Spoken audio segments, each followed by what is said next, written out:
In the previous session, we have discussed about the endomembrane system. It consists of the nucleus, endoplasmic reticulum, Golgi body, lysosomes, vacuoles, in turn connected to the plasma membrane. Let us discuss about the remaining organelles, first of which is the mitochondria. In your lower classes, you have studied that mitochondria is called as the powerhouse of the cell. If you look at the structure of mitochondria, it looks like kidney shaped or bean shaped. The number of mitochondria varies from one cell to another cell depending on the energy requirement of the cell. If the energy requirement is more, number of mitochondria will also be more. If the energy is required is less, number of mitochondria will also be less. The mitochondria is a double membraned structure. It has an outer membrane and an inner membrane. Inside the inner membrane, we find what is called as the matrix. The inner membrane is folded to produce structures called as the cristae. It is in this foldings the production of ATP takes place, adenosine triphosphate, which is called as the energy currency of the cell. All the energy requirements of the cell is taken care by this ATP. It is like your battery. When energy is required, the stored energy in the ATP, it is released. In the matrix, we also find DNA and ribosomes. In fact, mitochondria is one of the two organelles which has its own DNA other than the nucleus. What is peculiar here is that the type of ribosome is one that is found in prokaryotes. It is 70S type of ribosome. Therefore, mitochondria can prepare its own proteins. It can also divide on its own because it has its own DNA. Let us now move on to the next structure, that are the plastids. Plastids are exclusively present only in plant cells. The main function of plastids is storage. They are involved in storage of proteins, carbohydrates and fats and lipids. Like the mitochondria, the plastids are also double membrane structure with the outer membrane and the inner membrane. Inside the inner membrane, we find a space that is called as the stroma. In this stroma, we find once again plastids have their own DNA and 70S type of ribosomes. So they are also semi-autonomous. They can divide and produce their own proteins. Because of this, plastids, plants get their green color. Now, plastids are of two types, chromoplasts and leucoplasts. The green color of plants, as you know, is due to the chloroplast, which is green in color. This comes under chromoplast. The main function of chloroplast, as you know, it contains the chlorophyll pigment which is involved in absorbing the sunlight and converting the carbon dioxide into glucose or starch. So photosynthesis is the main function of the chloroplast, at the end of which what is produced? Carbohydrate is produced. So storage of carbohydrate. Then there is a second type, those are colorless plastids. They are called as leucoplasts. These are involved in the storage of proteins, carbohydrates and fats. In general, these are the storage organelles of a plant cell. The next important organelle are the ribosomes. Ribosomes are small spherical structures present in the rough endoplasmic reticulum, which are also present scattered in the cytoplasm. When present with the endoplasmic reticulum, they are involved in the production of proteins. The main function of ribosomes is manufacturing of proteins. Ribosomes are made up of RNA and proteins. This RNA is manufactured from the nucleolus, which is then transported into the cytoplasm. The ribosomes are of two types.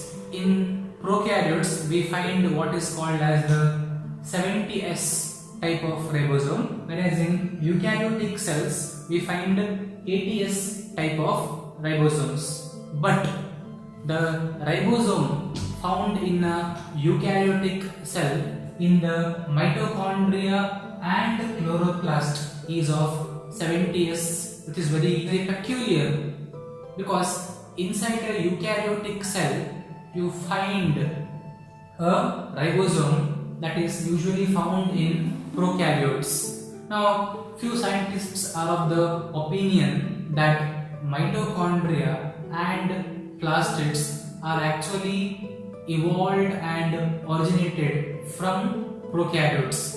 Long time ago, when a few prokaryotes got into the plant cell, by evolution these have been turned into mitochondria and chloroplast, which is the opinion of the scientist. That is about the ribosome, the manufacturing centers of proteins. The next organelle are centrioles. So these are present only in the animal cell. There are two centrioles present in a structure called as the centrosome. The main function of the centriole is it is involved in cell division. During cell division, these centrioles, they move towards the opposite poles and they are involved in formation of spindle fibers, which are required for equal distribution of chromosomes during cell division, present only in animal cells.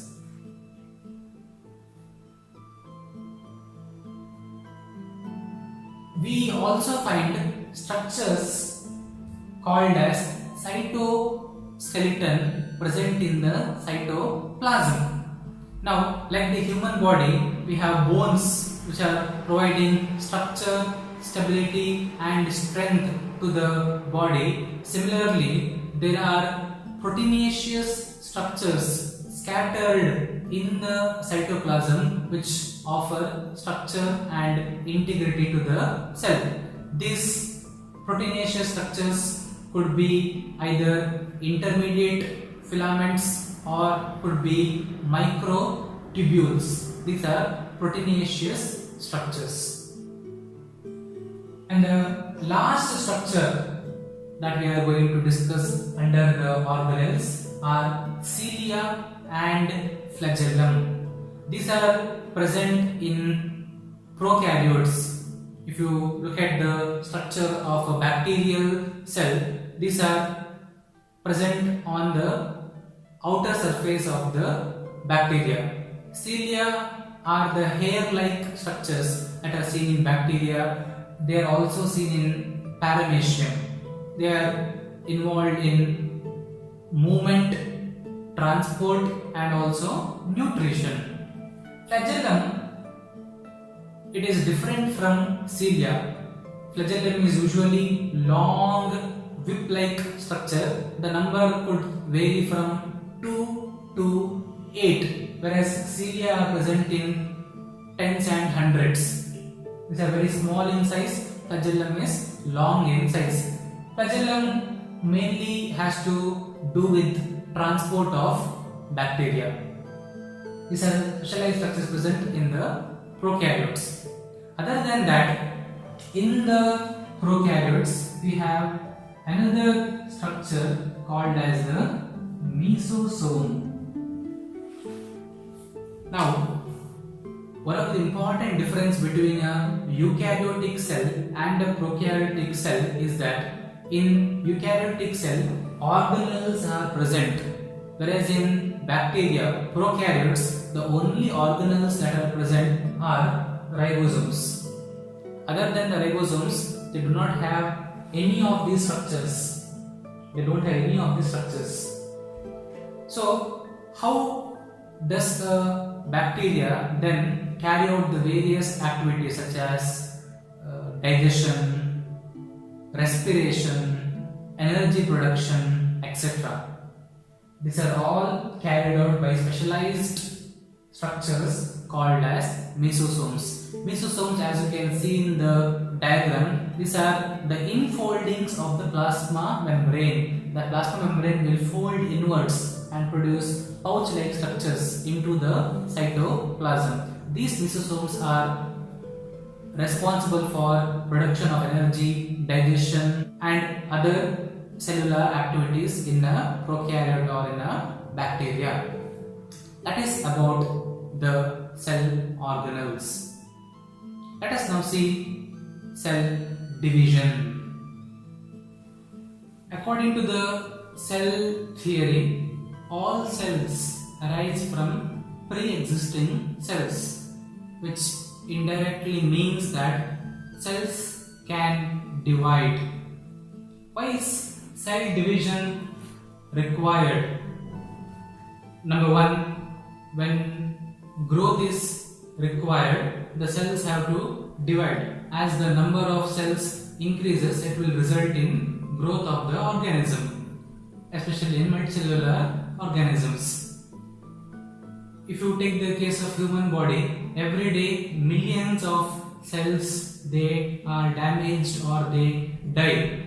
So these cells need to be replaced, for which we require cell division. Not only that, cell division is required for reproduction. For example, in the case of bacteria, amoeba, they have only one cell. If they have to reproduce, this cell has to undergo division. So, cell division is very essential for growth as well as for reproduction. In general, there are two types of cell divisions. One is mitosis, second one is meiosis. Let us talk about it in simplified terms. So, in the case of mitosis, one cell undergoes division to produce two cells. Now, mitotic divisions, they are usually taking place everywhere in the body, that is in the body cells as well as in the reproductive cells. So the final result is that one cell produces two cells, and the important point here is these two cells, they have the same number of chromosomes present in the mother cell. Chromosome number does not change, the details of which you will study in your higher classes. Whereas in the case of meiosis, it is different in the sense that meiosis takes place only in reproductive cells. Mitosis can take place both in body cells as well as reproductive cells. This is restricted only to the reproductive cells. Which are the reproductive cells? In the case of human beings, these are the testes in males and ovary in females. In the case of plants, it is the stamen in a flower, which is the male reproductive part, and the ovary, which is the female reproductive part. This is where meiosis takes place. In meiosis, this single mother cell, it divides twice, which will result in the formation of 4 daughter cells. there is only one single division here. There are two divisions. And very importantly, these daughter cells, they have half the number of chromosomes present in the mother cell. These cells are also called as gametes.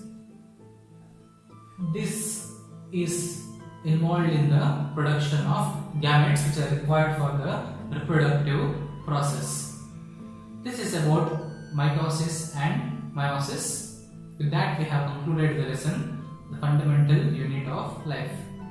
Thank you.